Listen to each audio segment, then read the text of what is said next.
Welcome to Behind the Numbers, your place to keep up with football cards in the hobby. It's a big week, Prizm week, so lots to talk about in terms of catch up on Prizm. Missed last week, unfortunately. I had my great friend and collecting Bennett Christensen on. We had some audio issues, so unfortunately that didn't work out to post for you guys, but I'll get you all caught up on what we talked about and kind of summarize that the best I can. We're going to review our basic rookies like usual. Again, we're going to talk about Prizm, where the pricing's been, how quick some of the wax has fallen, and kind of what singles are coming out early. We're going to talk about a little bit about the different shakeups in the divisions. We had some top 10 cards we wanted to give you before Prizm came out that we've liked so far in the 2020 season. We're going to talk about those as well. I'll show those to you. Go through our normal buy and sell. And then I have an interesting proposal from a good friend of mine that I need you guys' input on in the comments. I want to see what you guys think about an offer I was given tonight from a good friend of mine. So with that said, let's get to the show. Do you have a valuable card collection but you put zero effort into storage? Do you keep your cards in a box like this? Or like this. Something like this? This? Ho ho ho! What are we doing here? You need Pastime Marketplace. Pastime Marketplace is the Mercedes-Benz of sports card storage. The cases come in a variety of sizes. They're waterproof, airtight, dustproof, and extremely durable.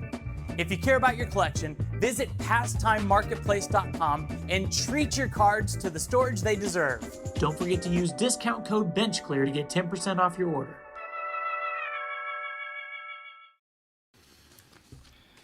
Welcome. Week 12, week 11, just flying by like crazy. Happy to be with you guys here, just to kind of review what we missed. Again, as I said in the intro there, we had a little audio issues last week, so unable to post a show, but I'll get you all caught up. What's going on? Obviously, a huge week this week with Prizm coming out. No Huddle Prizm is coming out tomorrow. And that's why I want to lead the show off, actually, with you guys. I jumped into a random breaks at Liberty Breaks on a Facebook group. Great guy, does a great job. It was amazing prices, is why I jumped in. I've been actually trying to avoid Prizm. And I happened to hit the Dolphins on the random team. And so one of my good friends offered me $500 for the Dolphins in 5 boxes. So I just want to get you guys' take. What do you guys think I should do with that offer? Just let it ride and see if I can hit that Tua, or should I just take it and run? 5 boxes of no huddle with the Dolphins. So thought it'd be a fun way to just start the show off. So just leave me your comments at the bottom there. Just give me a little take on what you think. How you guys think about Tua going forward. He's already dinged up, and we'll get to that here in the rookie performances. So yeah, it's been a crazy 2 weeks. Lots happened. A lot of shakeups in divisions. We'll kind of get to that. But we'll start off with the rookies. And I think the big thing we didn't get a chance to talk about with last week not recording the way we wanted was Burrow's major injury. He's going to end up in the season 264 for 404, 65%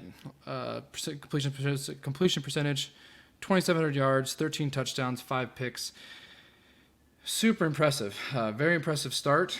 I really feel like the common message across all avenues was it was kind of a ticking time bomb with that offensive line and how much they've been using him and how much he's been throwing. And it finally got him. Very very ugly knee injury. They're already saying he's probably going to miss time into next season with the rehab. He kind of completely blew his knee out, twisted patella, dislocation. I mean, it's the full deal. Really unfortunate to see. You hate to see that, especially with a player who's really driving the hobby, and I think it really hurts Prizm's momentum. It really did. I mean, it's still going to be high. People are still excited about it, but his price has already dropped quite a bit. We'll definitely have a good price review next week when Ty comes back with us, and we'll definitely go over and see what Prizm's been doing in terms of singles, and I think we'll be a little surprised where Burrow is because he's already kind of starting to slip under the other two quicker than I imagined. He's the type of guy, just in terms of his mindset, in terms of the way things he says and the respect he has from the players, you could see when he got injured that if anybody can come back, it'd probably be him. Being quarterback, knee is always important, but it's not as crucial if he's not a big runner. So he's got his arm talent, all that stuff's still intact. The Bengals need to work on a way to figure out how they're going to protect him when he does get back because this is kind of on them. Put him in those positions. He's taking so many hits and then just kind of mounting. But big loss for the hobby in terms of momentum for this year, and just for a guy to watch who's been really fun to watch as a rookie. Kind of just keep going through our rookie performances as usual. So Herbert, in the 2 weeks, he was previous week was 37 for 49 for 366, 3 touchdowns, and then last week against the Bills, 31 for 52 for 316 and 1 touchdown, 1 pick. Yeah, just kind of same old same, really efficient, throwing really good passes. He kind of started out really slow against the Bills. I think he was under 50% for a little bit on his completions, but they kind of picked it up at the end when they were trying to come back. So, Bills are defense is kind of up and down. Pretty good secondary, but Herbert still performed. Tua, so he kind of really had a tough time the week before. I think against Denver, they actually lost. It was a really difficult game for them for some reason. He was 11 for 20 for 83 yards and a touchdown. He had 6 sacks. He was pulled, and at the time it was unclear if it was injury or performance, and it ended up being injury because he was out in week 12 as he, I think it's his left thumb injury, which is a crucial injury for him, being that he's left-handed. So Tua's out now as well. So we have Burrow and Tua out. Tua hopefully is just a minor thing. But just kind of unfortunate that two of our top 3 quarterbacks in Prizm release are hurt. Tier 2 guys, so CeeDee Lamb, 4 for 34 and a touchdown, and then Thanksgiving he was 5 for 21. He's just getting what he can. Dalton's back, it's helped a little bit, but Dallas is still a mess, as you see how bad the Redskins beat them on Thanksgiving. Jefferson, 3 for 86 and a touchdown, and 7 for 72 touchdowns, just keeps performing. He's definitely kind of pulling away from Lamb for this year in terms of the number 1 receiver in this class. Really impressed with him overall, always, like I said, I have been since he came out. Hurts still not playing, but tonight Wentz looked terrible again. Hurts got a couple series, didn't look great, but nobody in the Eagles looks great right now. But Hurts, the drum is beating slowly that I think Hurts is going to get a shot pretty soon. Wentz just looks defeated. His confidence is gone. He just looks like he's just throwing passes and just hoping they get there. Not a lot of confidence or anything to see in Wentz right now that would make you believe that Hurts isn't going to get a shot soon, especially as they're falling out of the division race to the Washington football team and the Giants. It's just really, really interesting to see how this NFC least is unfolding. It's quite crazy how bad that group is. Clyde Edwards-Helaire, he had a good game 2 weeks ago, 14 for 69 with 2 touchdowns, 1 catch for 8, and then came back against Tampa Bay with only 11 for 37, partially because at halftime Mahomes had 306 yards passing, and Tyreek had a monster day with, I think, 2 touchdowns, 260 yards, just an amazing game. They just torched Tampa Bay vertically. So CH didn't do much this week. Jordan Love's not playing. T. Higgins, 3 for 26 last week, and then after, with Burrow's injury, obviously he slowed down. And then this week he was 5 for 44 and 1 touchdown with Brandon Allen at quarterback. Good to get a touchdown, but it's going to be slow sledding for him this year until Burrow gets back. He's kind of the guy that he needs to perform. One guy I just got to talk about, he's been on my lower list for a long time, but this guy just has to be up in tier 2 at this point, is Antonio Gibson, running back for the Redskins, Washington football team. 16 for 94, 1 touchdown, 1 catch for 10 yards 2 weeks ago, and then on Thanksgiving Day, he feasted 20 for 115, 3 touchdowns, and 5 catches for 21. The guy just keeps putting up monster numbers with the Washington football team, which is also impressive because they don't have a lot to work with. He's a guy that, I just keep kind of thinking he's a secondary player, but at this point, he's a major player. They can't be looking for running back. They got to fill in a lot of positions around that team, and if they get a quarterback in there, or see what Rivera does going forward, he could be, I don't want to say a building block, but he could be set to be that guy for a couple, 2-3 more years. Him and James Robinson have been late round running backs, have just fit the bill that there's no reason for that team to look for those positions because they've just been so productive. And speaking of Robinson, he was 17 for 73 the week before, 2 for 22, and then this week he was 22 for 128 and 1 touchdown. And those are against tough defenses, against the Steelers the week before. So he's getting it done even against really, really tough matchups. So that's really impressive for what he's working with. And the Jaguars have little talent around him. Coming down here, DeAndre Swift's been out the last 2 weeks with a concussion. He didn't make it this week either for Thanksgiving. Claypool, 4 for 59, 1 touchdown. Hasn't played this week yet because the Ravens Steelers keep getting pushed back because of COVID cases. So they're now slated to play on Wednesday. So things are getting a little bit messy in terms of COVID. So that's something to definitely monitor going forward. Judy, 3 for 37, and then last week he got blanked. They had no quarterbacks. They had quarterbacks that broke COVID protocols, so all of them were unable to play. Just didn't make a smart decision. Definitely the team was not happy with their decision, and in turn they had nobody to throw anybody the ball last week, and the Saints just routed them. Dobbins, 5 for 13, 1 for 1, and then just kind of slowed down. They just had a terrible game against, I think it was the Titans that week. They couldn't really get anything going, and then they haven't played again this week. Jonathan Taylor, 20 for 90, 4 for 24 2 weeks ago, and then he was on the COVID list, so he missed this week, so lost his momentum, unfortunately. Michael Pittman, who's been picking up steam, 3 for 66 and 1 touchdown, 2 for 28 last week, slowed down. Rager for the Eagles, 452, and then tonight was 3 for 11. Akers really picking up steam, 10 for 38, and then he was 9 for 84 and a touchdown last week. And then Ruggs has been pretty quiet, but just this week he was 3 for 56. But overall these rookies are still performing. They're still getting time. Another guy that I really think that if the Jets do get first pick and they do get Lawrence, go get some Denzel Mims cards. I think Denzel Mims is a guy that he's performing in a terrible situation continuously. He shows a lot of flashes when he gets the ball in his hands, and his stuff is dirt cheap. Jets and breaks, I know you're not going to make a ton of money here. I'm just talking about a nice, easy target would be Denzel Mims. 3 for 71 2 weeks ago, and then 4 for 67 this week. He just looks good. He just looks like a really good receiver, similar to Ayuk. Sam Fran, very big athletic receiver that is getting open, and it's fun to watch the ball in his hands. So, but yeah, further ado, you guys caught up on the rookie stuff there. Let's talk about the Prizm. I know that's what you guys are wanting to hear.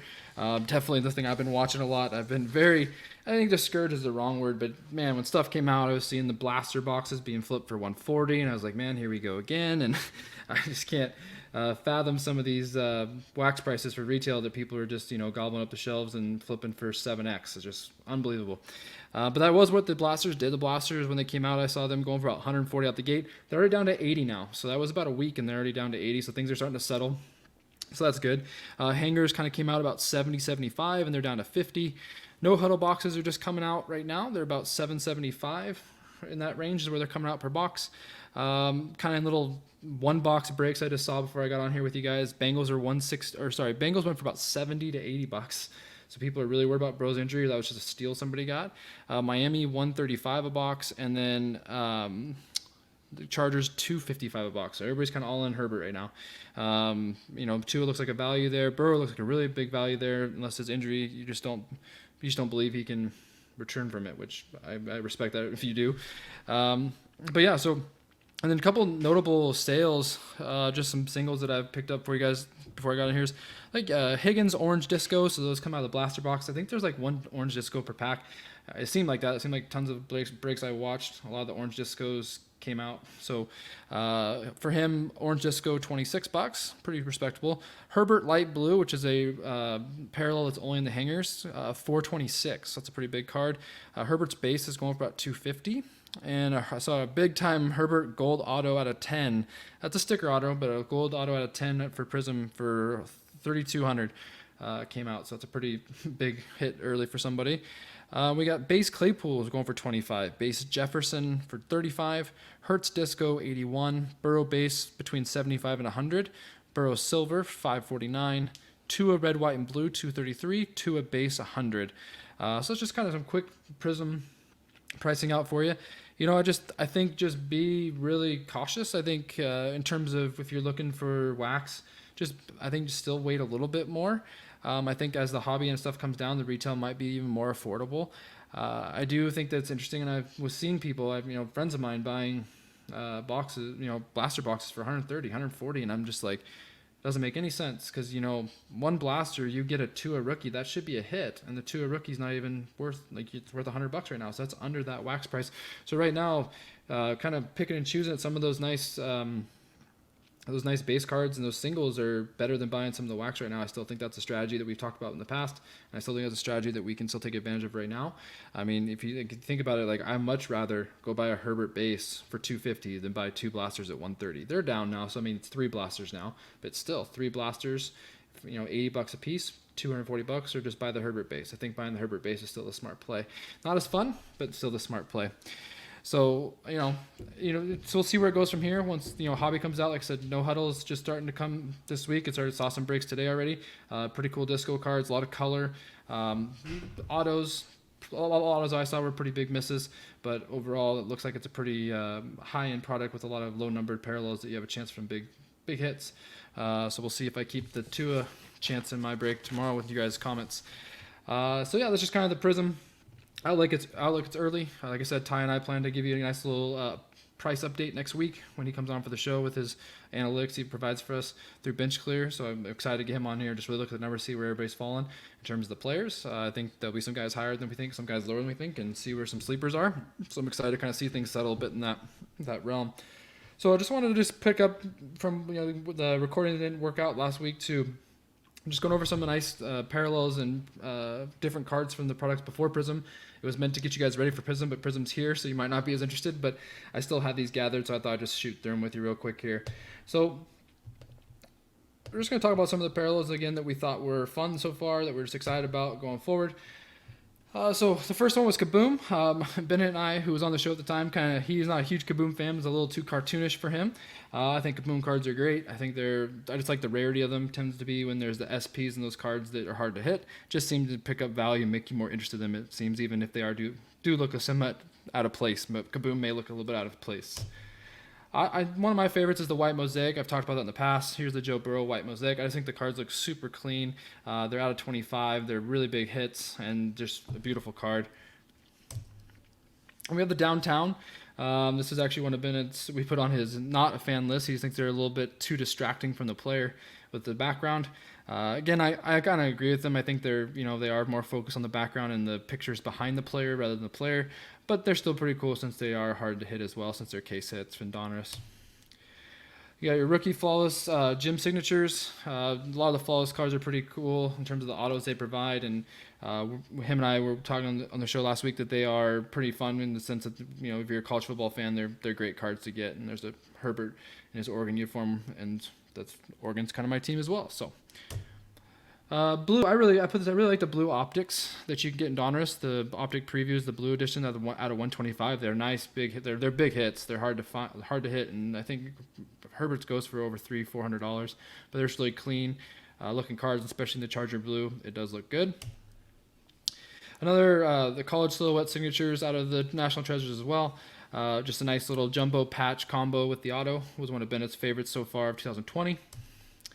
Again, the one I've talked about on the show before, the Loomis endorsements. I just think it's a really cool crossover card of college and pro. You get the college kind of background picture. You got Jordan Love here at Utah State, and then to his pro picture with Green Bay, the nice little signature on card. And usually these are numbered to 49 to 99, so pretty tough hits. But I think those are really awesome cards out of XR. Yeah, the variation again with if you have that college. If you like that college feel, I know that a lot of people, the college cards don't seem to hold the value as the pro jersey cards, but if those of you are huge college fans, the variation college and mosaic are pretty cool cards. Here's a CD Lamb one. And the stained glass, Bennett would put on his overrated list. We'll have to bring him on to reiterate that. A lot of people love these cards. He just thought it was a little bit too out of place for a football card, but I think a lot of people would disagree. Stained glass is a fan favorite for sure. The Mosaic Blue out of No Huddle, a really crisp card here with Tua. Low number, just really clean, very similar to the White Mosaic in terms of the color structure. It just looks really nice. Rookie Scripts, probably one of the better sticker autos you would find. Again, Bennett mentioned this one as one of his favorites. You get these in a lot of the retail hits, had a lot of rookie scripts, so these are kind of big hits out of retail. And just they do look good for the sticker autos, like the cracked background and just the kind of holographic rookie script. It looks really good. Kind of a sleeper one that Bennett threw out there was this was out of the Absolute Football, the red blue squares, different parallels they had. Yeah, I hadn't really focused on these too much, so he brought this under my attention. It does look clean. It does look good for an Absolute, so not too bad. One of the cheaper products.